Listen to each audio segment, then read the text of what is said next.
Dicho esto, cuando Valeria me invitó a dar la presentación, una presentación para ustedes los jóvenes, primero que nada no me pude negar, porque dijo jóvenes, que es mi talón de Aquiles. Bravo. Luego no me podía negar porque era Valeria. O sea,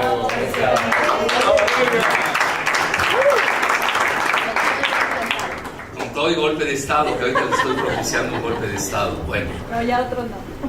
Ya tuviste uno.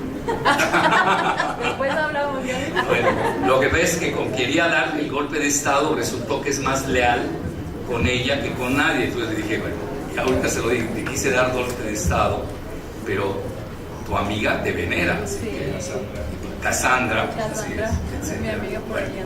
y eso ya pues le abona puntos a mi amiga también, Cassandra. Bueno, dicho esto, estuve pensando, y aunque no lo crean, yo normalmente cuando hago una ponencia la preparo muy bien, la organizo, la articulo, tengo mis diapositivas. Dije, bueno, ¿qué le voy a decir a los jóvenes que asisten después de mediodía, donde hoy di una magistral que ya vieron traía varias diapositivas que ayudan mucho cuando uno presenta o quiere exponer alguna idea o un concepto? Y dije, bueno, ¿qué le voy a decir a los jóvenes? Yo me dedico a la geopolítica, pues no les puedo hablar de otra cosa que no sepa. Y dije, bueno, ¿por qué no les comento a los jóvenes que hoy que está tan de moda la geopolítica? Ya cualquiera habla de geopolítica sin saber de qué se trata, pero pues hablan de ella. ¿Cómo puede, ya aquí está la senadora,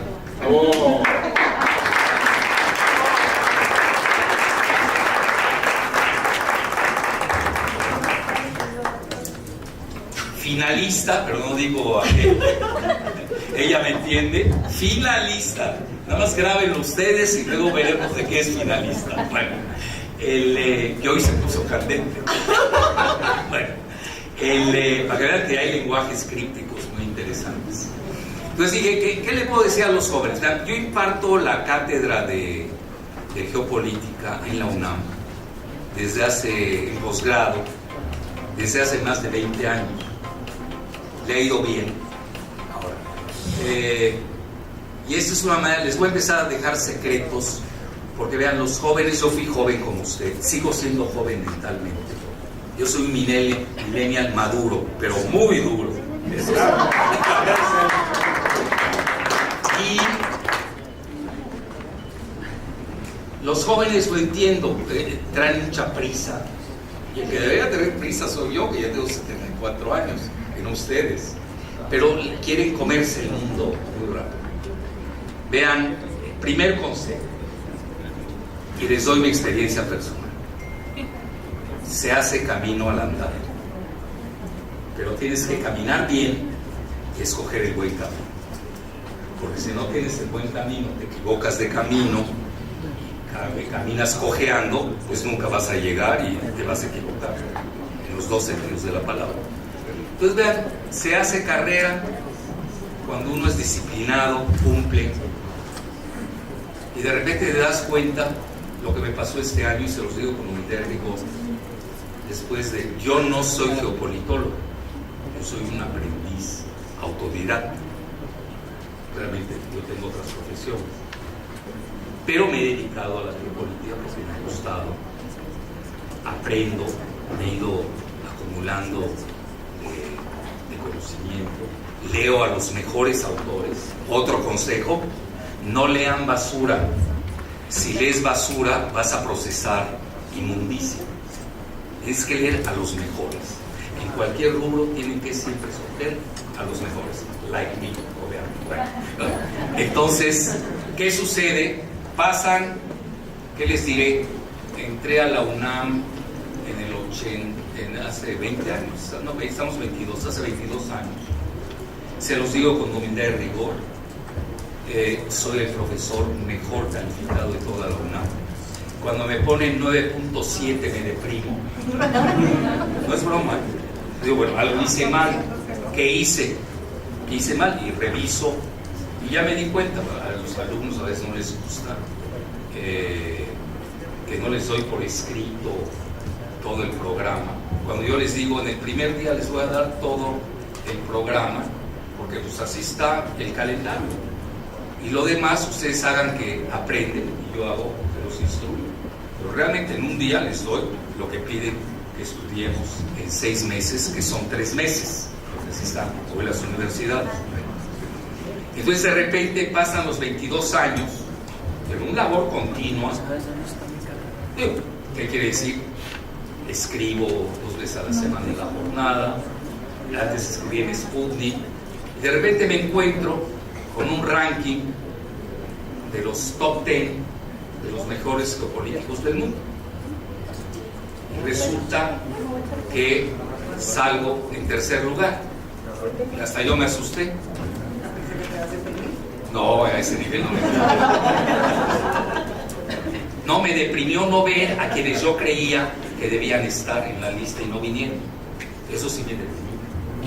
Entonces yo vengo en tercer lugar, sí, pero vengo con megapesos pesados, pero soy el primero de Latinoamérica. Que está mal el ranking, que no está bueno, eso ya no lo sé. Que lo soborné. Oye, si no estoy hablando del INE, estoy hablando. Yo ni sabía que existía ese ranking. Bueno, en resumen, ¿qué les estoy dejando como idea? No se precipiten. Esa es la primera idea que les doy. Ustedes cumplan con disciplina su labor y cuando menos esperen, se les van a alinear los astros. Que puede ser, en mi caso, duró 22 años. En otros puede durar 5, puede durar 10, 15, bueno, así. Los van a tener. Es irremediable que no tenga alguien un fracaso. Entonces, en lugar de toparte con la pared, ¿qué tienen que hacer? Brinquen la pared. No se queden ahí. La tienen que brincar. ¿Cómo? No lo sé. Pero no te vas a topar con una pared que te va a frenar. Y luego vas a seguir, vas a tener éxitos. Te vas a tener otros tropezones. Y ese es el ciclo de la vida. Entonces, yo hasta en broma lo comento muchas veces porque yo sí he tenido mis fracasos. Afortunadamente no me han frenado en el maratón de la vida, pero les puedo decir, yo hasta comento el dicho de que yo soy como una cama de agua. O sea, no he pensado, o sea, me sumergen en un lado y aparezco en otro. Es decir, Arquímedes es mi gran maestro. Sí, pero hay que pensar primero de que no te pases de la gravedad hidráulica en la cama de agua, porque si no ahí te ahogas. Entonces, en resumen, todo eso se los digo como gran enseñanza para ustedes hoy que son jóvenes y que los felicito, que tengan ideales. Hay que tener ideales, aunque los ideales no sean los convenientes, los puedes cambiar en el curso de tu trayecto, pero hay que tener una estrella polar. Es decir, uno no puede estar haciendo algo sin tener un objetivo, hay que tenerlo. Y luego del camino lo vas cambiando, no te gustó, ¿no? O que estabas tú en el camino, no te conformas con ellos. Y así proseguir, pero sí hay que tener un objetivo. Lo que llaman los psiquiatras la estrella polar. Es decir, no puedes vivir sin estrella polar. Tienes que anhelar algo. Bueno, pues ya dicho esto, les voy a comentar, porque estaba pensando qué le digo a los jóvenes.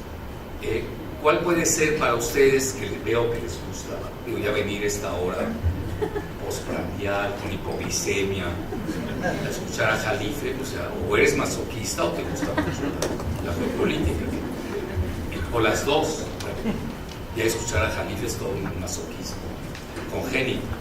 Entonces, pues les voy a dar el método que tienen que abordar ustedes como jóvenes, para que ustedes mismos hagan sus propios análisis y no dependan de los demás. Ahora, en la coyuntura actual, como un joven letrado, imagino que es un letrado, tiene que leer la geopolítica mundial. Que sí, ¿qué está pasando? Primero que nada les adelanto y no les quiero romper su esperanza de vida, pero estamos al borde de una tercera guerra mundial que es nuclear. Yo entiendo que en Latinoamérica, por fortuna, somos muy, o si no estás a favor de Disneylandia, estás a favor de Disney World. Pero al final uno está en Fort Lauderdale y otro está en cerca de Hollywood. Pero así pensamos en Latinoamérica porque no hemos tenido las devastaciones de guerras que ha sufrido Europa y Asia. Realmente en ese sentido, con todo y los bemoles y las tragedias que ha tenido Latinoamérica, somos relativamente afortunados de no haber padecido ni la Primera ni la Segunda Guerra Mundial. Vean, hoy hay 16 o 17, depende de quién los cuente y cómo los cuente, guerras en el mundo. Se habla de una, nada más de una, de la de Ucrania. Las otras, y que se acuerden. Es importante entenderlo. ¿Y por qué? Pues de ahí tienen ustedes un esquema de cuál es la importancia de Ucrania. Pues importancia que hay que entender, aunque ustedes no sepan mucho de militarismo y de derivados financieros y todo lo que se está dando, lo que tienen que entender es que ahí se está dando la fractura del mundo, que hoy lo tenemos dividido en dos regiones, una que es la Estados Unidos, la OTAN y la Unión Europea, y enfrente tienen a la alianza de Rusia y China. Y el mundo está literalmente fracturado. Ustedes me preguntan, Kiev hoy es el nuevo muro de Berlín, curiosamente. Entonces, dicho esto, tienen que ser ustedes muy cuidadosos de entender primero el paradigma de la cosmogonía moderna de la geopolítica y entender que lo que está en juego es el nuevo orden mundial.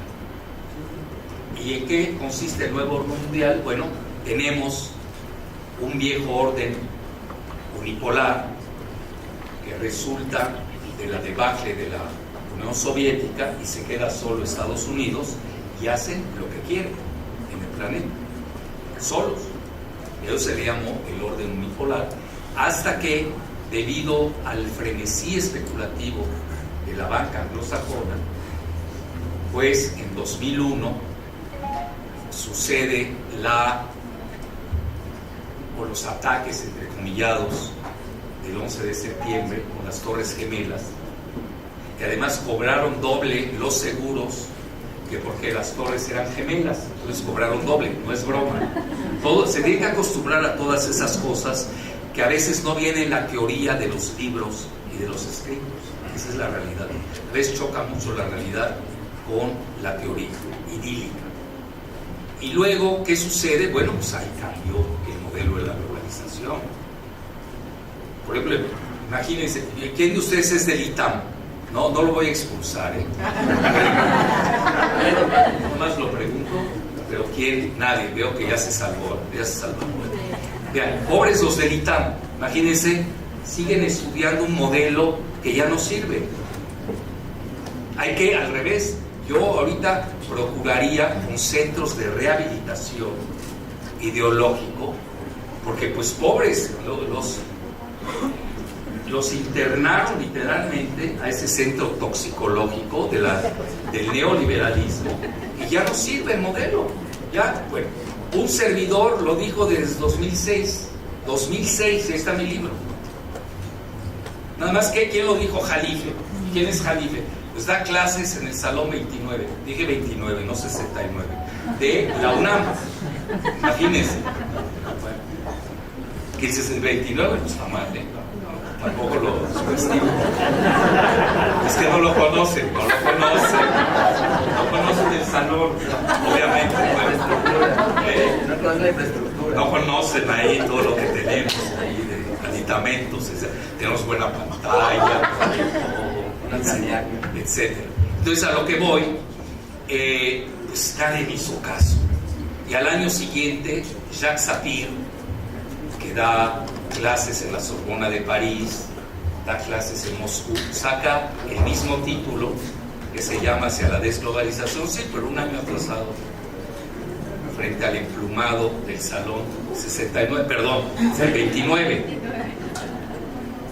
Yo no sé cómo le hacen estar emplumados en los salones, pero lo hacen. Bueno, a lo que quiero llegar, y no tuve crédito yo en ese momento, y Jacques Sapir se llevó las palmas, ¿verdad? Pero hoy, afortunadamente, se dan cuenta que sí, en México sí hay gente que piensa, que tiene pensamiento cartesiano, procede sindéresis quiere decir razona muy bien, y pues ya entramos de lleno a la competencia del pensamiento internacional en materia de geopolítica, así de fácil. Y por ejemplo, yo ya era comentarista de CNN, comentarista luego de Sputnik, ahora el hijo de Krause, el hijo, ya sacó su lista, que los que escribimos en Sputnik nos deben perseguir. No es broma, que apoyamos a un régimen totalitario. Bueno, y yo hago la pregunta, y yo que estuve 20 años en CNN, ¿qué van a hacer? ¿Cómo equilibramos eso? Ni modo. Bueno, esa es la lista de Krausito, ¿no? Que es limítrofe, traducido al inglés borderline, que tiene un significado muy fuerte en psiquiatría. Bueno, entonces dicho esto, el mundo va avanzando y en 2008 tenemos la grave crisis del modelo de la globalización. ¿Y por qué habíamos previsto que ya el modelo de la globalización estaba muerto desde el 2001 con las Torres Gemelas? Pues por una sencilla razón. Si uno estudia bien el modelo de la globalización, y les hago el paréntesis, no es para presumir, bueno, que de paso presumo, es otra cosa, pero no es para presumir.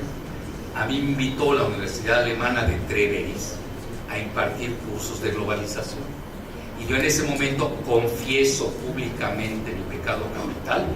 Era comentarista de un programa ECO de Televisa. Confesé mi pecado capital. Y en el catolicismo aceptan la redención.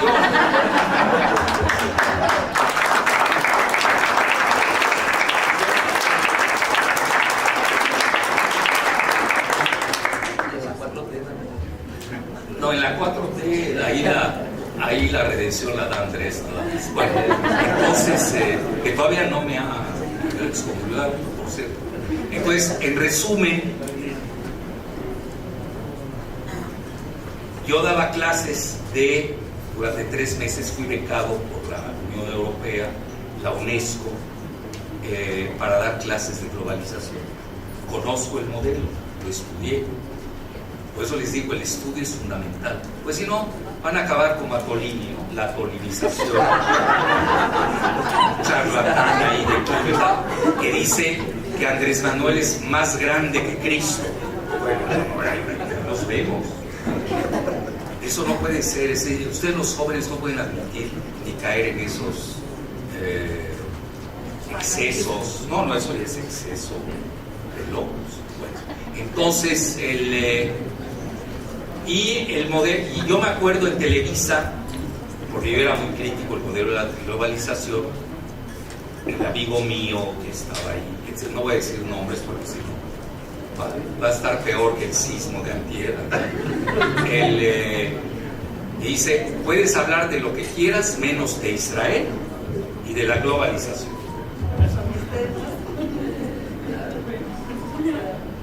Así de fácil. Bueno, para que vean ustedes, el mundo real no es el mundo que ustedes imaginan.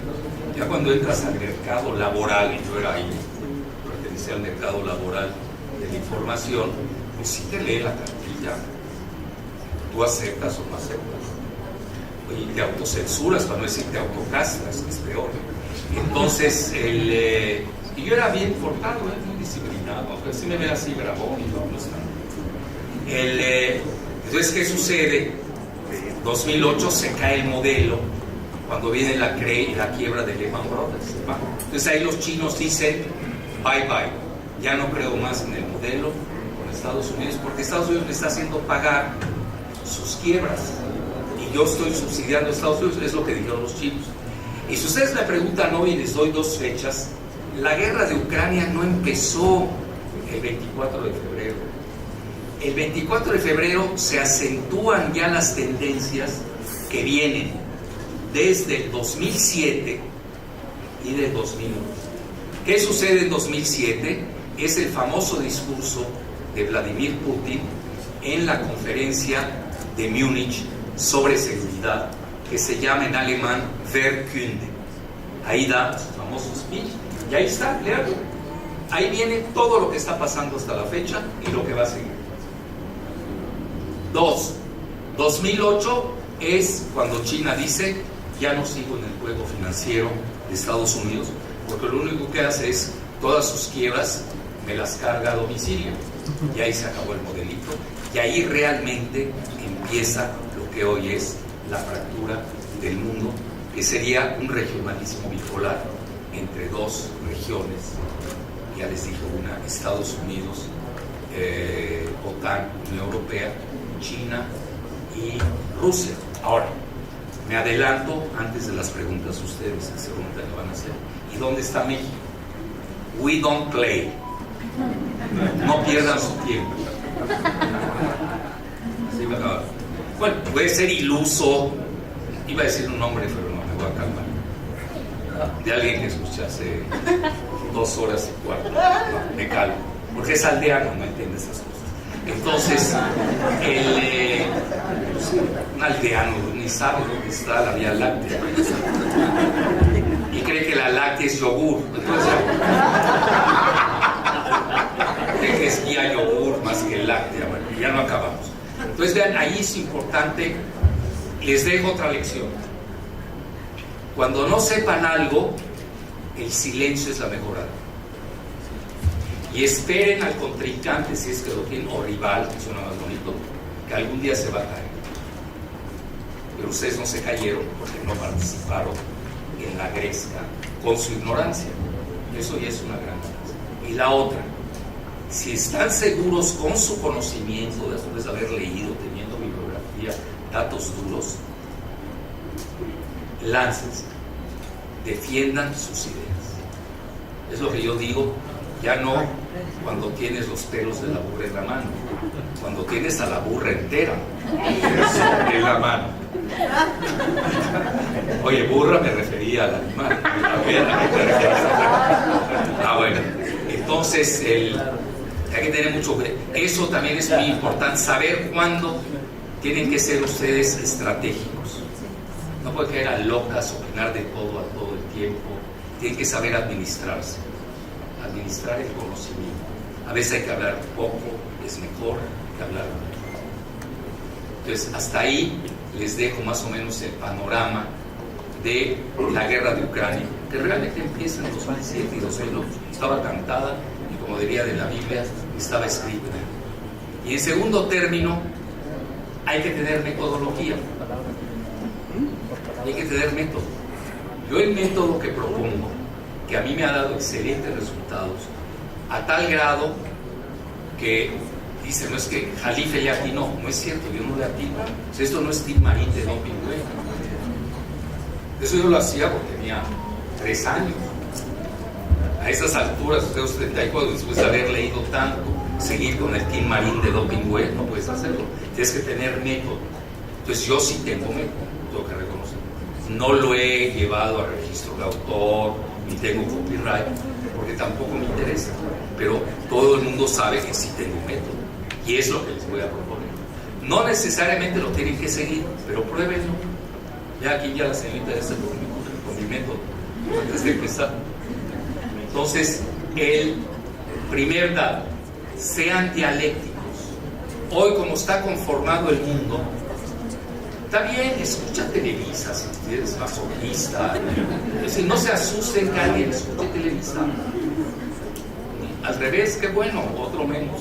Bueno, entonces, la segunda, sean dialécticos. El pensamiento dialéctico existe desde Heráclito, antes de los socráticos. ¿Cuál es el pensamiento dialéctico? Hay tesis, escuchamos la tesis de este bloque que estamos hablando, Estados Unidos, OTAN, Unión Europea. Entiendo, no puede leer todo, entiendo. Tiene que saber escoger también sus lecturas. Pues no vas a leer todos los periódicos de Estados Unidos, todos los periódicos de Gran Bretaña y todos los periódicos ¿cuántos son? 27 o 25 de la Unión Europea, no acabas. Tienes que escoger a los más preponderantes, los que realmente marcan la tónica del concierto político en esa área. Pues ustedes preguntan, ¿qué lees tú de Estados Unidos? Bueno, yo leo muchas cosas, pero realmente sí trato de equilibrarlo. Leo Wall Street Journal, leo Washington Post, leo el New York Times. De Gran Bretaña, casi toda la prensa británica la leo, y desde hace mucho leo el Financial Times, pero también leo finanzas. ¿Por qué? Porque el mundo anglosajón es muy financierista, no es economicista. Hoy lo decía en la conferencia magistral a mediodía, gran defecto de Latinoamérica. Tenemos dos graves defectos metodológicos. Uno, somos empedernidamente economicistas, tenemos grandes economistas, pero no tenemos financieros, y ahí es donde nos meten todos los goles. Segunda, no tenemos centros realmente de pensamiento estadístico como los tienen. Imagínense, yo tengo que buscar el World Factbook de la CIA para buscar datos sobre Latinoamérica. Imagínense lo sesgado que están. No los tenemos en Latinoamérica. Imagínense el INEGI saca el índice Gini desde Fox, porque no conviene mostrar el grado de disparidad que hay entre pobreza y riqueza en México. Imagínense cuántos años estamos atrasados. Y en estadística, ustedes lo tienen en Estados Unidos, lo ven, hasta la deuda de Estados Unidos la tienen al segundo. Ya la tienen en la pantalla, aquellos que han viajado a Nueva York, lo tienen ahí en la plaza principal que tienen allá en Nueva York. Ahí en la pantalla. El número de nacimientos en el mundo, ahí lo tienen, por segundo. Nosotros aquí, bueno, ya no quiero decir cosas, sería muy duro. Pues tenemos estadísticas muy chafas. Y si no tenemos un buen centro de estadístico para Latinoamérica, pues vamos a seguir padeciendo de una gran dependencia de la numerología. Y ahí es donde nos dominan en gran parte. Yo entiendo, por ejemplo, pues no sé chino, pues ni modo, pero sí están los periódicos chinos en inglés. Incluso hay una agencia Xinhua en español, la pueden ver. Si no tiene ningún pretexto para no equilibrar su pensamiento. Entonces ya desde el punto de vista de, bueno, yo desde pequeño siempre he leído Le Monde, en francés, pero además mi familia es francófona, francófila, ya no lo leo porque me queda pequeño Le Monde. ¿Alguien dice cómo? Pues sí, ya están totalmente rebasados. Hoy tienes ya periódicos, y eso les hablo de periódicos, no les estoy hablando de think tanks. Ya si tú quieres profundizar, entonces ya te vas a think tanks, lees la Rand Corporation, lees Johns Hopkins, lees Foreign Affairs, Foreign Policy. Entiendo, eso es una vez al mes, sí, pero hay una gente que se dedica a eso, los tiene que ver. Yo estoy suscrito a ello. Yo se los digo abiertamente, a mí no me va mal en la vida, me va muy bien y gano muy bien, y le dedico un mes de mi salario o de lo que obtengo a las suscripciones. No van a entender que todo lo que ves a Google lo vas a entender. La buena información no está en Google, no se vayan a equivocar. Tienen que tener suscripciones muy bien selectivas y seleccionadas para obtener cierto tipo de datos y llegar a su Big Data cerebral. Pues si no tienes Big Data cerebral, ¿cómo armas un blockchain de un tipo de hipótesis? Nunca lo vas a poder hacer. Bueno, eso es del lado. Y vean, de repente, cuando hay un problema regional, entonces sí, uso los grandes, que les acabo de comentar de este lado, y me voy a la cuestión regional. Oye, si el asunto, hay un problema en Turquía, pues recurro a los periódicos de Turquía. No sé si me estoy explicando. Pero sin perder de vista todo este organigrama a nivel global. Y del lado de China y de Rusia, bueno, tienen ustedes Sputnik, tienen Russia Today, que están censurados en la Unión Europea. A ver, ¿por qué creen que los censuran? ¿Por qué creen que los censuran? Pues obviamente no les conviene que esa opinión hunda en el mundo occidental. Y obviamente si hay algún problema específico, por ejemplo de Taiwán, pues buscas los periódicos de Taiwán. Y a nivel de China, yo leo diario Global Times, que está en inglés. A veces, si soy más sofisticado, leo China Daily. A veces no tiene uno el tiempo, hay que reconocerlo. Parte de saber leer. Porque no puedes leer todo. Tienes que saber seleccionar tus lecturas. Yo les estoy dando secretos casi de Estado. Entonces, y la India, yo ya empiezo a leer a la India. Porque India es una gran potencia. Ya está al segundo nivel. Lo hablábamos con el presidente Zelaya y aquí con mi amigo Gerardo.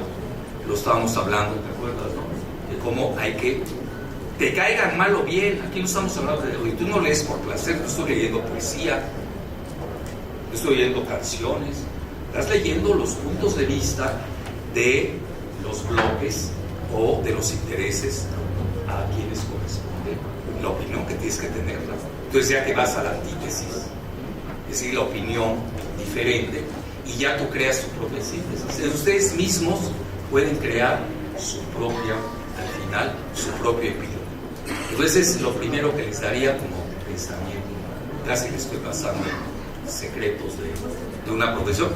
Ojalá alguien me hubiera tocado un jalife cuando yo tenía de 20 a 30 años que me estuviera diciendo eso. Porque yo perdí hasta la vista leyendo basura. Pierdes mucho tiempo leyendo basura, créanme. Yo, por ejemplo, ahora tú me dices, oye, ¿ya viste este artículo de Reforma? Oye.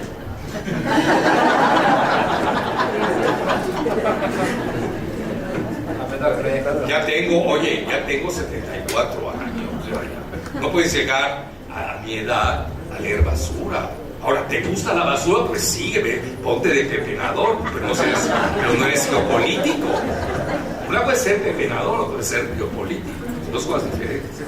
Entonces, hasta ahí les doy más o menos, grosso modo, el esquema que yo he estado operando. Y ya concluyo con la parte multidimensional. ¿Cuál es el abordaje que uso? Que me ha dado muchos dividendos, pero en todos los rubros del pensamiento, y hoy que estamos en una torre de Babel de especialidades, es muy difícil saber tanto de todo. Es imposible. No puedes saber demografía, finanzas, economía, geopolítica, petróleo, gas, litio, oro, plata, bonos del tesoro, ¿no? Bienestar, etc. No acabas. Entonces tienes que tener una organización mental. Entonces, ¿cómo te organizas? A ver, el mundo, nivel geoestratégico. Hay 3 potencias, no pierdas su tiempo. Bueno, tú porque te cae bien Bukele y le apuestas al Bitcoin, que está quebrado y todo eso, si eres masoquista, yo no puedo hacer nada por ti ese nivel. No puedo. Me va a perdonar, pues yo no leo El Salvador. ¿Cuándo voy a leer un periódico? Ni cuando estoy en el aeropuerto de El Salvador, lo leo, imagínense. Entonces, pues tienes que leer a los 3 grandes, no tienes otra opción. Y así lo divide el mismo Pentágono de Estados Unidos, que hay 3 potencias, que son Estados Unidos, Rusia y China, y se manejan en un concepto que es muy fuerte, que obviamente para eso tienen que estudiar y haber llegado a ese nivel, que lo aceptan los 3 grandes, que se llama estabilidad estratégica. Hoy el mundo se da la estabilidad entre esos 3. ¿Y por qué el mundo está como está? Porque se rompió la estabilidad estratégica. Por eso es muy peligroso. ¿Y hoy qué pasó? Que Estados Unidos quería hacer un G2, dependiendo de qué pensador estamos hablando allá. Zbigniew Brzezinski, que era el asesor de seguridad nacional de Jimmy Carter, quería un G2 de Estados Unidos con China contra Rusia. Luego Kissinger estaba pregonando un G2 de Estados Unidos con Rusia contra China.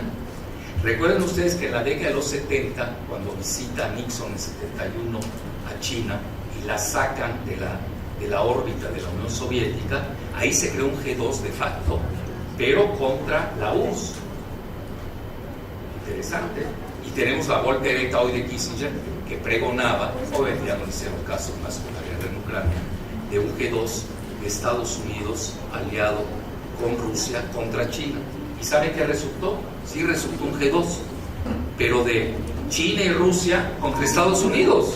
Entonces, quien queda aislado es Estados Unidos. Fíjense la paradoja. Lo que son bueno, esas cosas también hay que saberlas leer. Porque tú puedes tener la información, la tienes enfrente y no la sabes procesar. Porque no tienes buena teoría, no tienes no tienes buen método, no tienes buena síntesis, no tienes perspectiva. También hay que ver las cosas de 3 o 4 maneras: el plazo inmediato, el corto plazo, el mediano plazo y el largo plazo. Y les cuento una anécdota. Yo, por razones del destino, soy conferencista invitado especial del Instituto de Investigaciones Económicas de la UNAM, donde tengo el título de árbitro. Ya lo tengo desde hace 25 años. ¿Árbitro de qué? Ni lo sé, pero me conviene, el título me conviene. Entonces mi pasaporte, con eso puedo dar conferencias, ¿sí me entiendes? Ahora tú me preguntas, oye, ¿y qué has arbitrado? En mi vida he arbitrado algo, pero ni un partido de béisbol. ¿Qué árbitro de qué? Bueno, en resumen, se supone que un árbitro ve las publicaciones, las califica, dice: esta sí pasa, este como es de PAN, pues no pasa, este como es de Morena, adelante, del PT, bueno, es el mejor, etc.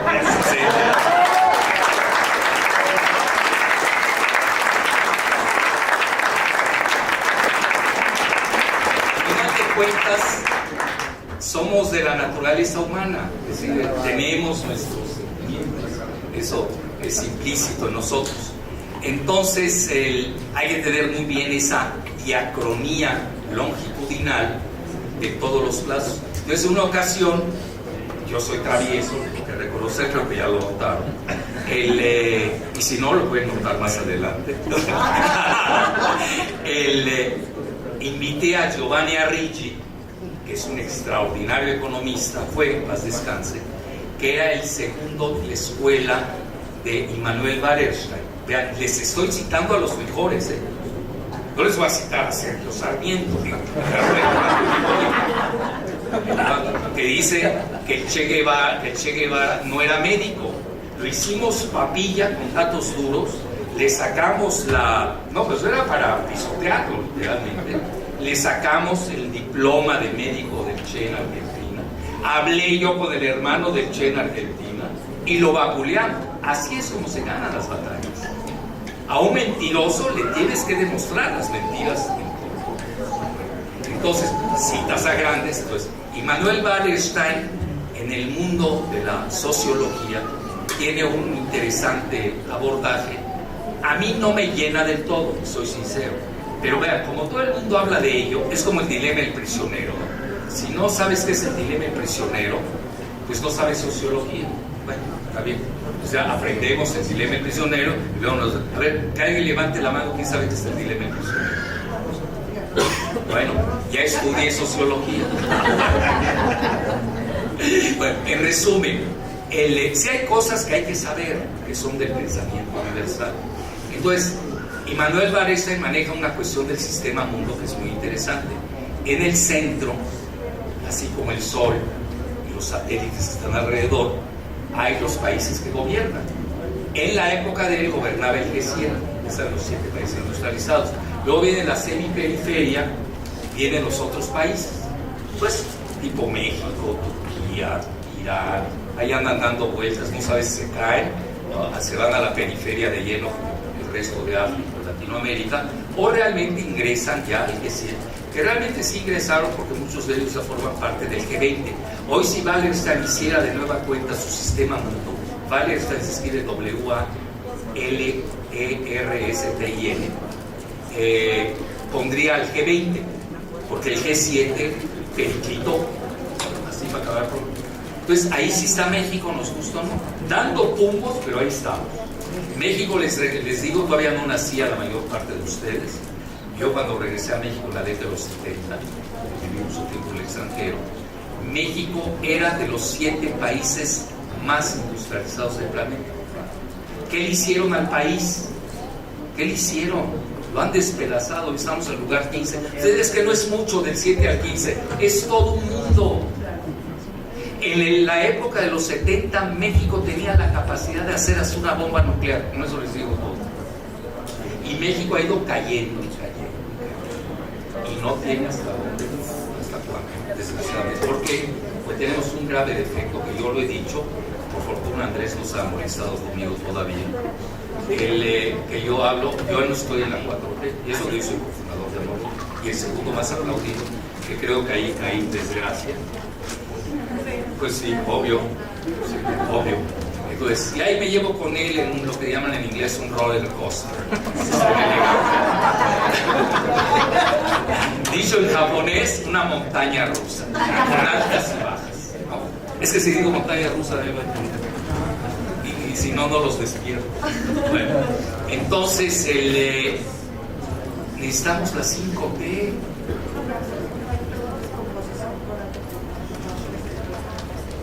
A ver, tú dilo.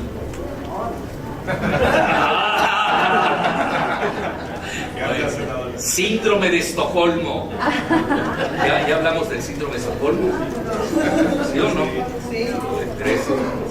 Oye, estoy preocupado. Bueno, entonces, la verdad que tenemos aquí nuestro lenguaje crítico. Sí, pero eso es para adultos, ¿eh? Eso es para adultos. Bueno, entonces, ¿a qué voy?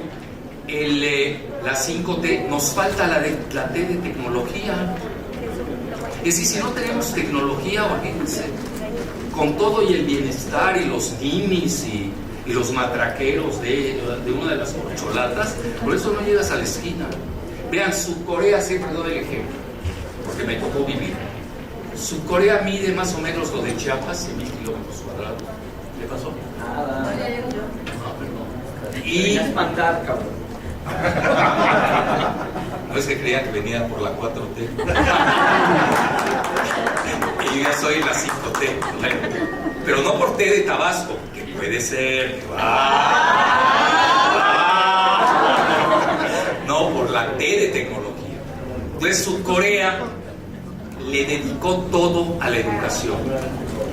Ustedes le preguntan a los gobernantes de Sudcorea cuál es la piedra de toque del país. Es la educación. Bueno, y aquí tenemos a Elbester Gordillo.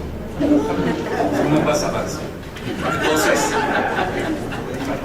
la educación es lo básico, porque a partir de ahí mueves todo lo demás.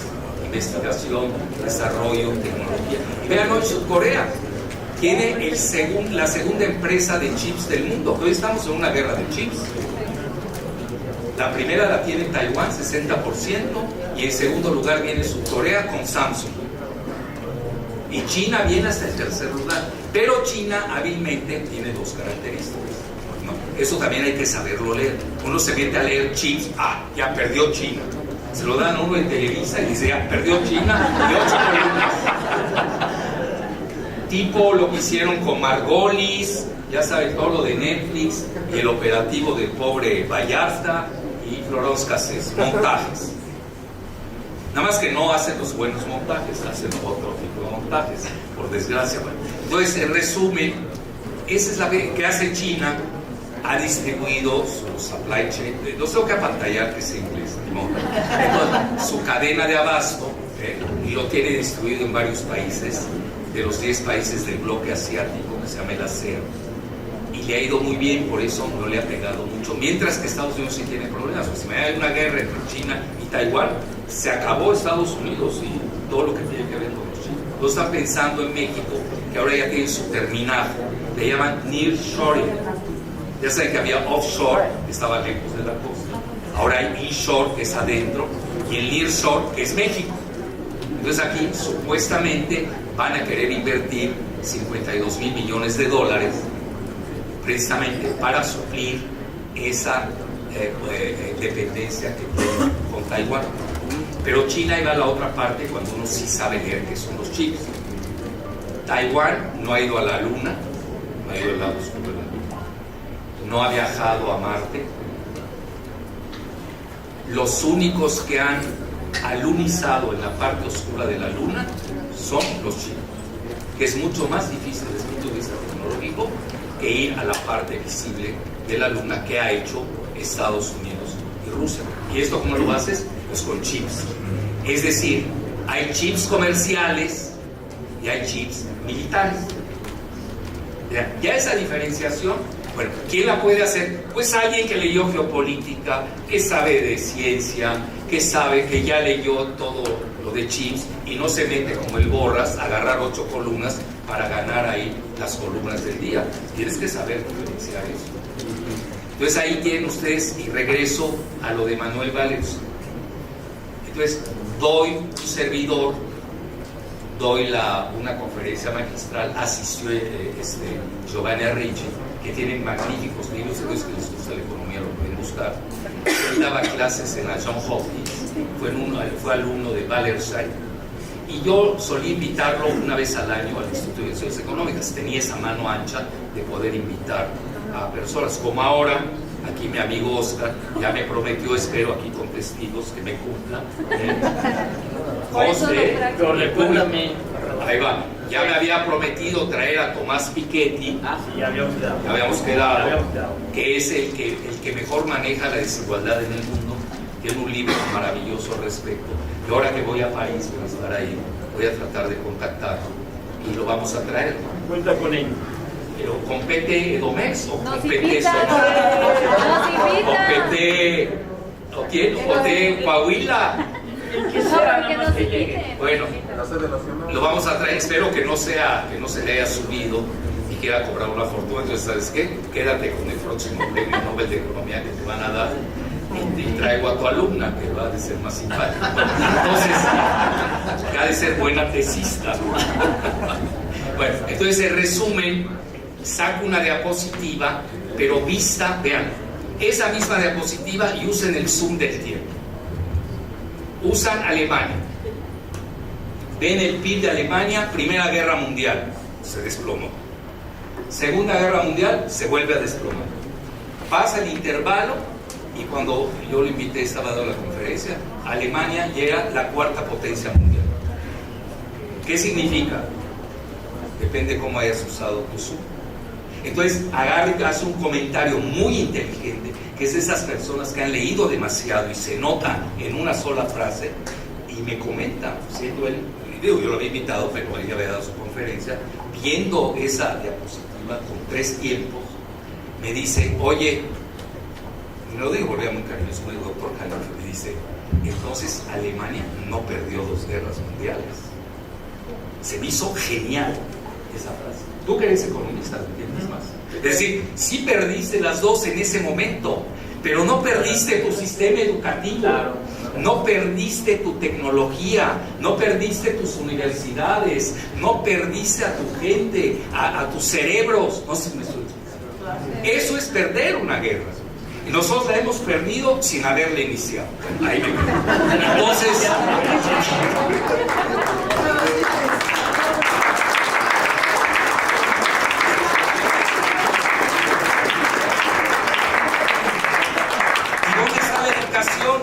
tenemos que empezar a exigir ese rubro. Y el rubro tecnológico, aquí tenemos les doy otro ejemplo, ustedes como jóvenes, ahí les va. Yo bauticé a Zapopan, la bauticé el Tequila Valley, porque ya saben que en California tiene el Silicon Valley, donde están las grandes empresas, que son las que manejan la bolsa de Nueva York, todo lo que es el GAFAM, ya saben, Google, Amazon, Facebook, Apple y Microsoft, ¿no? Ahí el Twitter es tan chafa que ni aparece, pero pesa más el Facebook. Bueno, entonces, a lo que quiero llegar, pero estás hablando de una empresa, les digo nada más una, Amazon, tiene su valor en mercado, market capitalization. Vean cómo los estoy apantallando sabiendo inglés. Moraleja, tienen que saber inglés. No hay de otra, ¿eh? Tienes que aprender el inglés antes que el español. No es broma, porque es el idioma con el que te mueves. Entonces, manejan el doble del Producto Interno de México. Una empresa. ¿Escucharon bien? Una. Voy más lejos. Nuestros migrantes, y ese dato para que estén felices aquí en la mesa, no sientan que nada más empujo a uno. para el 24. Se lo pedí a Marcel, no te estoy señalando a ti. Se lo pedí a Marcel y de inmediato me mandó, creo que puso a trabajar, que nunca trabajamos, parásitos, 52 cónsules que tenemos en Estados Unidos. De repente, oye, dame el PIB de los mexicanos en Estados Unidos. Es equivalente al Producto Interno Bruto de México. ¿Quién dijo sí, claro? Oye, salió pero ahora ni cuánto es el producto mexicano. 1.2. El de Rusia es 1.9. Sí, ya rebasó a Alemania. Eso es lo que tú decías, que no podía entrar a una confrontación económica. México tiene poco más de un punto. La economía del mundo. Nosotros en el mundo somos 90 millones de PIB mundial. Sí, pero los mexicanos, 40 millones de mexicanos, producen lo mismo que 140 millones de mexicanos.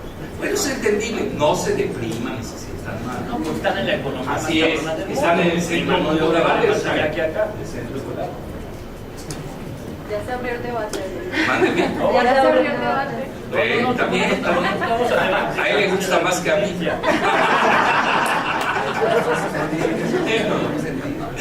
Entonces, llego a esto con los salarios de Silicon Valley. El mismo mexicano que en Silicon Valley les cobra al mes $20,000 y hasta $40,000. No estoy diciendo con eso que se me larguen de aquí y se vayan a Silicon Valley a hacer cola. Ese mismo mexicano, si viene a Zapopan a hacer lo mismo, le pagan 80,000 pesos, $4,000. ¿Sí? No se me estoy explicando. Es decir, también donde trabajas pesa. Entonces, eso sí se los quería dejar. Y ya para concluir, porque los veo muy calientes.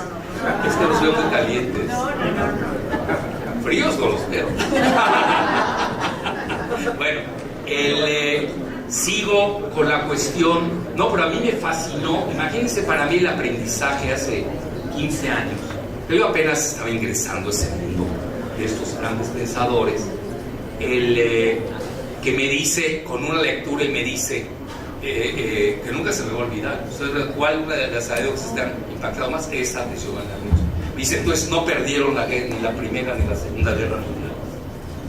¿Te gusta esto o no? Me define claramente la simulación de la nueva recomposición del mundo.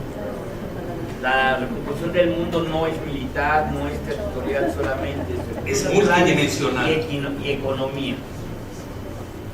Si no hay eso, pues no, como ahora se está moviendo. Y tecnológica.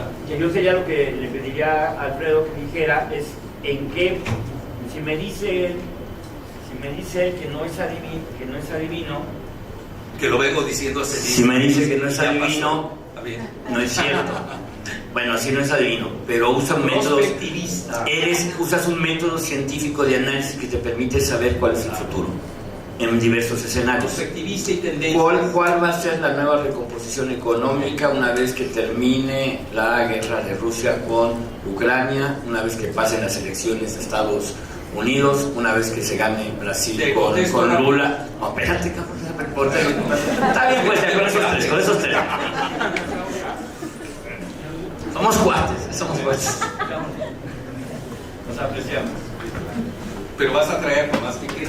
Ya lo tienen, ¿eh? Ya lo acordamos. Ahorita voy la primera semana de diciembre, lo voy a traer.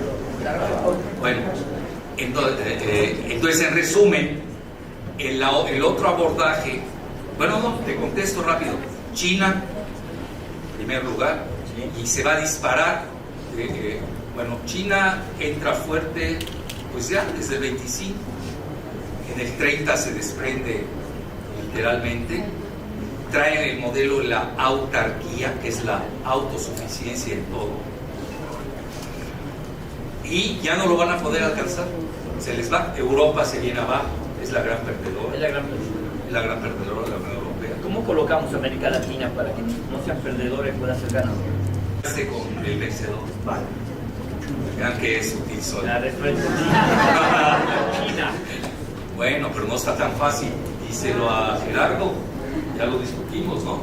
A ver, como Honduras, la presidenta quiere jalar con China, Y al final le dijeron, relax, Claro. hay una base militar visible de Estados Unidos en Honduras. ¿Cuántas invisibles quedan? Todo el territorio. ¿Te escucha? ¿Cómo te mueves? Es decir, no crean. Vean, otra cosa, no extrapolen los datos de aldea, aunque sea muy bonita su aldea y maravillosa. Primero, no las extrapolen al Estado, y del Estado al país, y del país a la región, y de la región al mundo. No se equivoquen, porque hay diferentes etapas de desarrollo, diferentes culturas, diferentes idiosincrasias. Hay que tener mucho cuidado con eso. Hay países que aguantan, por ejemplo, un Irán que aguanta 50 años de boicot, una Cuba que aguanta 50 años de boicot. Y para que doy otro ejemplo, que no aguantaron 15 días, mejor me callo. Bueno, entonces, no, es que si no van a decir que usted es la 4T, no. Yo soy 5T, ya quedamos. Entonces, en resumen, seguimos con la multidimensionalidad. Otro punto que hay que ver es la geopolítica. A ver, la geopolítica, a ver, no es lo mismo México, frontera con Estados Unidos, 3.000 kilómetros, y frontera con Belice y Guatemala, o frontera marítima que tenemos con el Caribe, en específico con Cuba. Es decir, y cuando ves bien los datos duros de México, yo siempre, hoy me vino a entrevistar y quedamos para otro día, de un periódico fútbol muy importante, que le llamó la atención que haya yo dicho eso, que México está en una cárcel geopolítica, lo cual es cierto. Por una razón, primero tenemos el TME, el Tratado México-Estados Unidos-Canadá. ¿Cómo te sales? Segunda, tienes la cobertura nuclear que te da el Comando Norte. A ver, ¿quién de ustedes ha oído escuchar del Comando Norte? A ver, Comando Norte es el que le da la cobertura nuclear a México, de Estados Unidos y Canadá, se la dan a México, Puerto Rico y Bahamas. Es decir, esto está demasiado comprometido. Entonces, no es sencillo decir ya, me voy con China. Yo aquel día, el club de industriales, los empresarios que son muy ignorantes, que no los apantalle la gente que tiene dinero. Puedes tener dinero. En francés hay un dicho, para que sepan, que también sé francés, no los quiero apantallar, que dice des ânes chargés d'or, son asnos cargados de oro. Tener dinero no te dice nada. Necesitas tener cerebro, con el cerebro haces el dinero que quieras. Entonces los empresarios, que mucho dinero están con ellos, dicen, de acuerdo, era la moda hace 3 años, pues nos vamos con China. Cuando Trump empezó a cambiar, ¿se acuerdan? El NAFTA o el LCAN, con el amago del azote, de los aranceles, tarifas, etcétera, etcétera.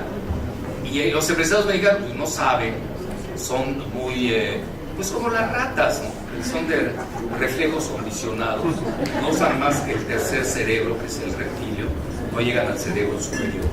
Entonces, pues vámonos con China, como si fuera tan fácil ir a China. Vean, se los digo realmente, cuando se da, y no crean que a la gaviota la tumban por la Casa Blanca. Eso también hay que saber leer los escándalos.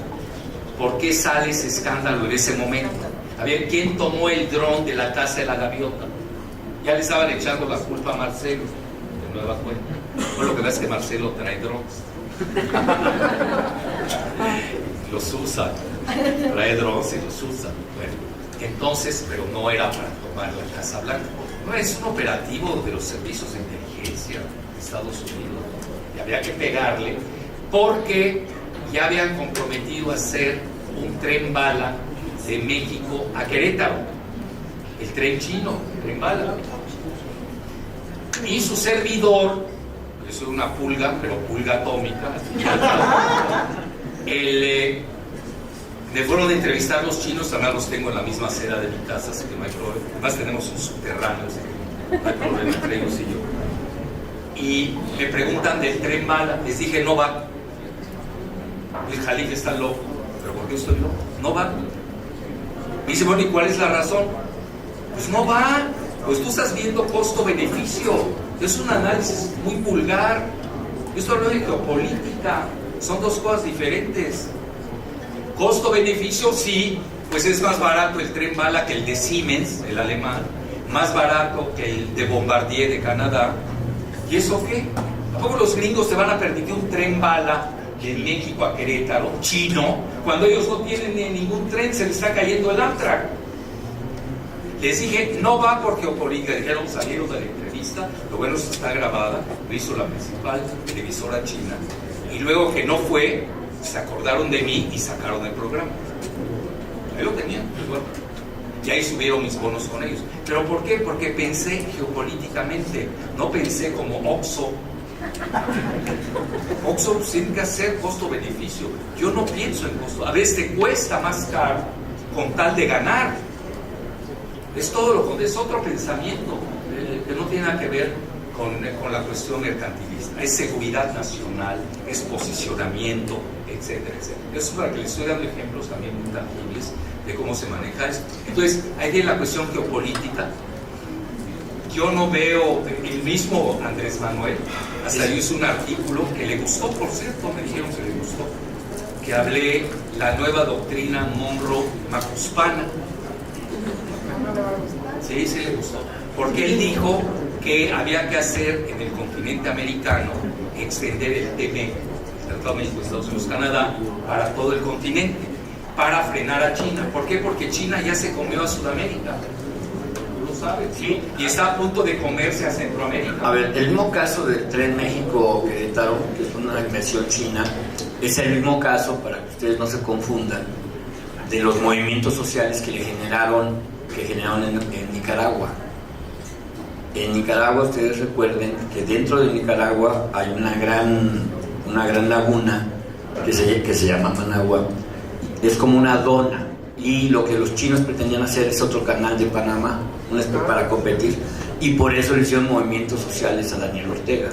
Tampoco fue así, se incendiaron un día y el otro día acabaron, en el momento que decidiste que ya no iba a haber la inversión china. Pensar geopolíticamente es fundamental, no somos aldeanos. Tu aldea no es la parte sustancial, pero con todo respeto pues lo digo, pero creo que es algo que nuestro compañero presidente, luego pues, no moverse en la geopolítica. Aprovecho aquí para decirles la propuesta que el presidente hizo para resolver el problema de la guerra, de meter a Francisco, al Papa Francisco, no es otra cosa más que un mensaje interno. Recuerden que es la primera vez que este país tiene a un presidente que no es cristiano, que no es católico. Entonces Andrés trae un diferendo con la Iglesia Católica. Él cree en Dios, pero no a través de la Iglesia Católica. ¿Qué hago entonces para quedar bien con la Iglesia Católica? Propongo al representante de la Iglesia Católica, que es el Papa, para que resuelva un problema de una guerra. O sea, regresar a los últimos 500, 600 años donde la Iglesia Católica juega un papel. Entonces la Iglesia Católica mexicana queda muy contenta. El mensaje no es para afuera, es para adentro. Y vean, como paréntesis, ¿cuál fue el costo? Que esa parte no se cuenta, porque hay daños y perjuicios.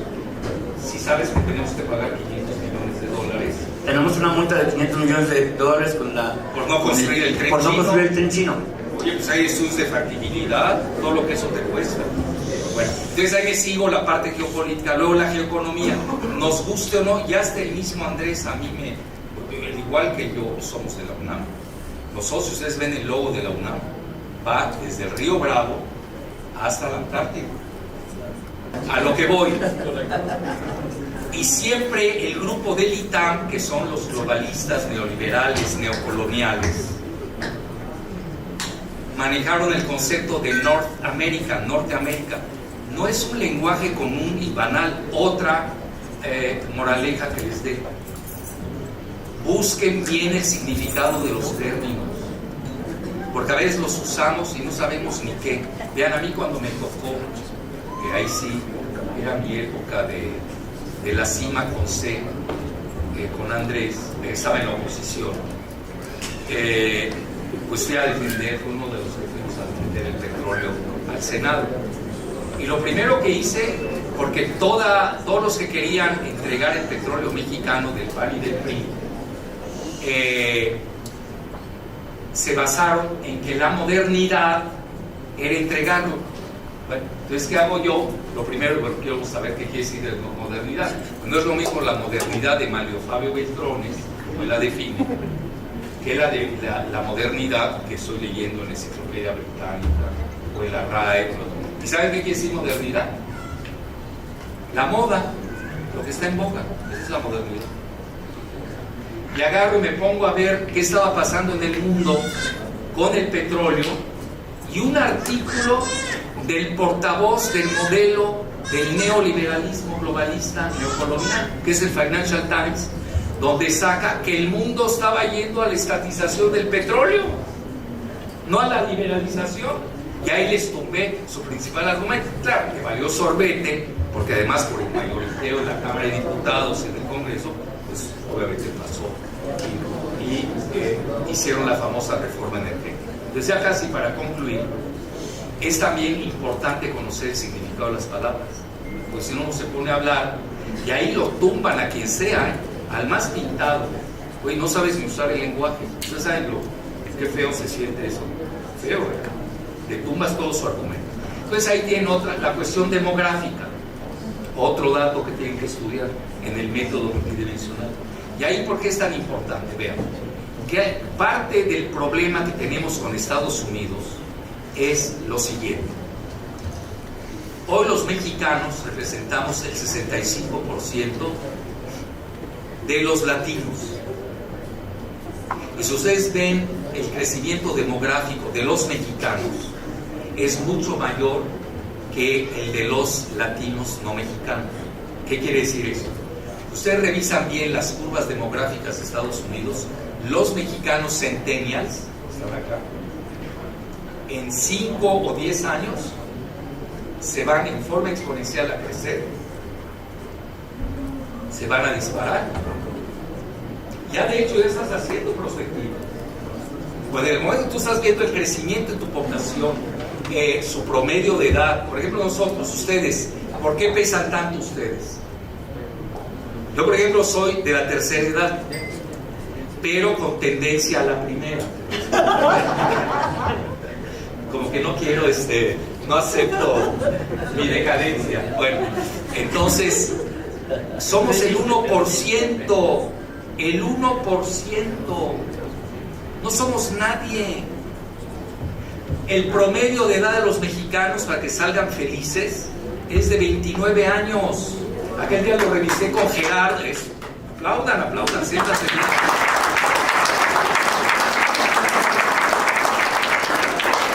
México es un país millennial, ni siquiera joven, tendiendo a centennial. ¿Por qué creen que pega el TikTok en México?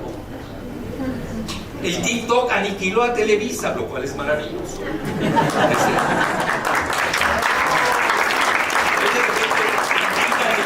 Es la manera de matar a Televisa y a las televisoras chayotecas. Entonces, 29 años de edad, y esa parte, con todo mi respeto, no lo está viendo la 4T. No lo está viendo. Entonces, por eso yo hablo de la 5T. Hay que ver también la evolución, porque la demografía mexicana no es estática, es dinámica. Además tienes que ver cómo está creciendo. Y en Estados Unidos igual. Vean, hoy en Estados Unidos los blancos son el 60%. Problema de los blancos, el fentanilo.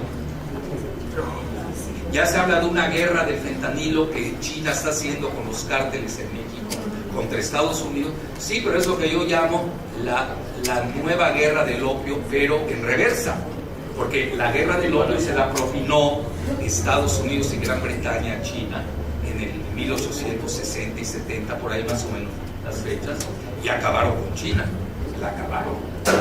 Y hoy pareciera que les están devolviendo la misma tónica. Entonces, a lo que voy, todo eso hay que seguirlo. Ustedes se están dando cuenta cómo va disminuyendo la educación en Estados Unidos. Anda muy mal. No mal, pésimo. De ese tamaño. Entonces, ahí van viendo las tendencias, y ya les puedo hasta anunciar que en 10 años en Estados Unidos, si es que sigue vigente el país, es uno de los escenarios, porque está implosionando por dentro y está verdaderamente fracturado. Es otra palabra que se usa mucho en México. Hay polarización. A ver, en Estados Unidos sí hay polarización. Tienes dos bloques muy bien asentados, que son el demócrata y el republicano, y hoy lo vamos a ver en la elección de noviembre en Estados Unidos, ahora en México. ¿Cómo va a haber polarización cuando el presidente de México tiene 70% de aceptación? ¿Dónde está la polarización? No sabes usar el término. Y lo usan diario en la televisión, cualquiera lo dice, ¿sí o no? Cada rato lo usa polarizar, pero ¿dónde está? Tiene 70 y el segundo más aceptado, ni sé quién es. Así es.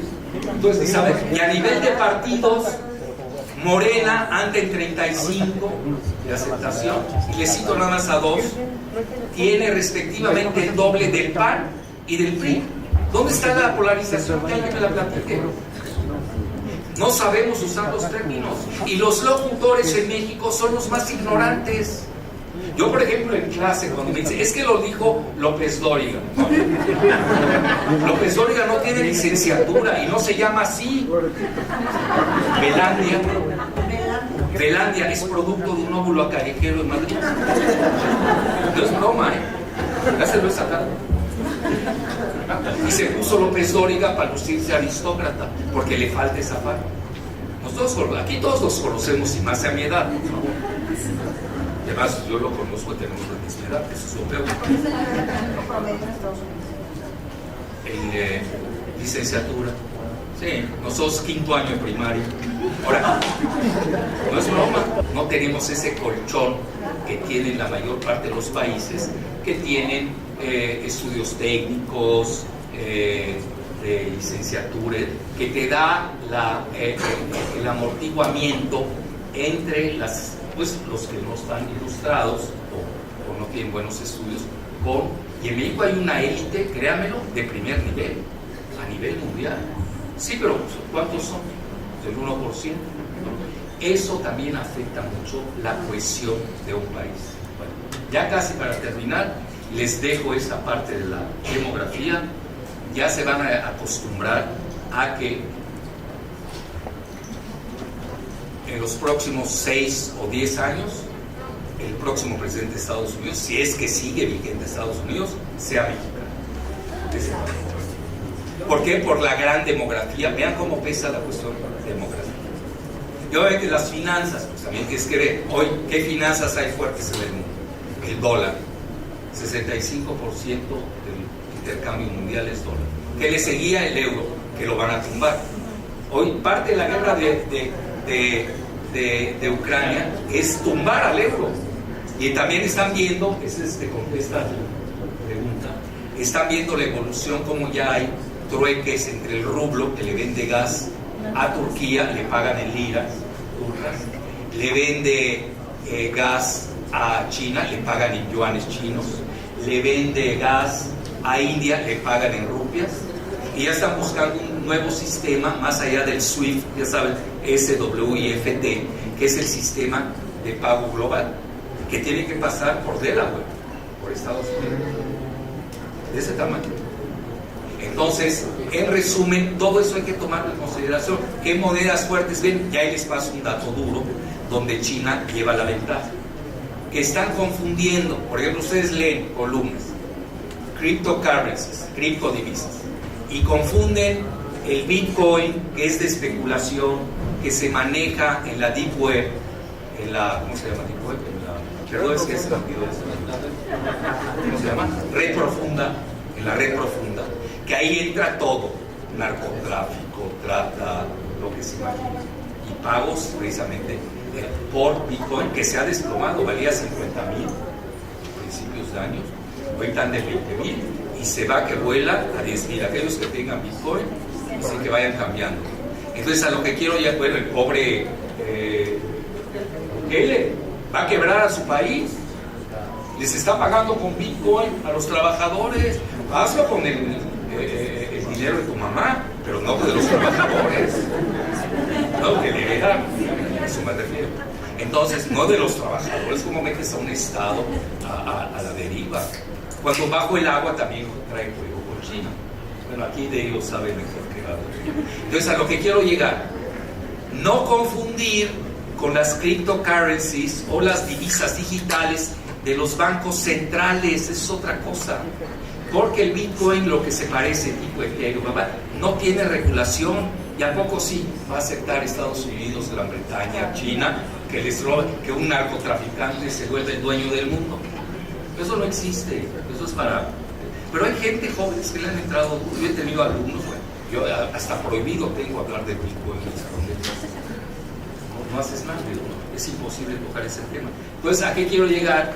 La divisa digitálica de los bancos centrales va y viene muy avanzada. Y ya China ya está haciendo, en varias provincias, está realizando proyectos piloto. ¿Cómo está? Y ahí sí le llevan una gran delantera a Estados Unidos. Entonces hay que tener mucho cuidado también. Ya ven, les hice dos diferenciaciones. ¿Estás hablando de chips? ¿De qué tipo de chips estás hablando? Militar, comercial. ¿Estás hablando de chips? ¿De cuál? Del que tiene una supply chain, ¿cómo se llama? De una cadena de abasto que la tiene China y que no la tiene Taiwán. ¿De qué estás hablando? Es decir, tiene sus matices muy importantes, y ahora igual se los acabo de dar en lo que se refiere al Bitcoin, que está desregulado con las criptodivisas digitálicas que están controladas por los bancos centrales. Incluso hay un paper que acaba de sacar el Banco Internacional de Pagos, que en inglés le llaman el Bank of International Settlements, que es el banco central de los bancos centrales, y que precisamente comenta todo lo que les estoy diciendo. ¿Qué les estoy diciendo? Tienen que tener información, tienen que saber buscar la fuente. Qué buena fuente tienes, si no te pierdes, te vas a ahogar en el internet, es un océano. Es que ser selectivo, y esto se aprende conforme van avanzando en la vida.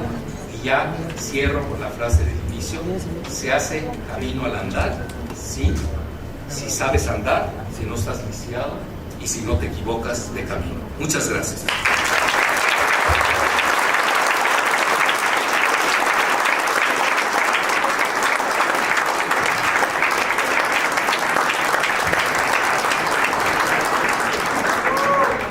Pues muchas gracias a nuestro ponente, al doctor Alfredo Jalife. No.